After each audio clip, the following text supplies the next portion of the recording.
গ্রামের নাম বাজে মচকুর। রংপুরের কাউনিয়া উপজেলার ট্যাপা মধুপুর ইউনিয়নে এর অবস্থান। গ্রামের প্রতিটি বাড়িতেই রয়েছে তেজপাতার বাগান। বাড়ির নারী পুরুষ নির্বিশেষে নিজেরাই আবাদ পরিচর্যার পাশাপাশি বস্তা ভরে তেজপাতা তুলে দেন ব্যবসায়ীদের হাতে। মন প্রতি 4 থেকে 5 হাজার টাকা দরে বিক্রি হয় এই তেজপাতা। আর এভাবেই স্বাবলম্বী এই গ্রামের শত শত মানুষ। এদিকে সবাই তেজপাতার গাছ আছে, আমার 2-250 গাছ আছে। 300 তেজপাতা গাছে আমার 1.5 থেকে 2 লক্ষ টাকা বিক্রি হয় বাৎসরিক আয়।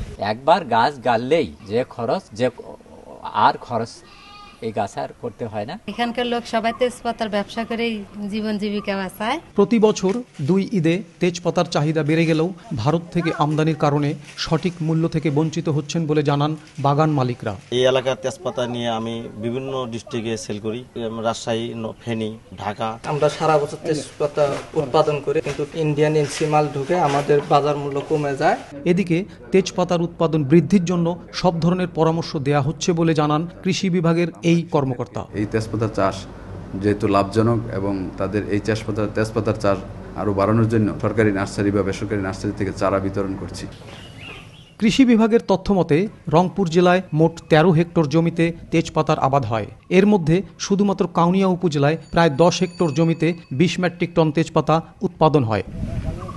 মানিক সরকার, সময় সংবাদ, রংপুর।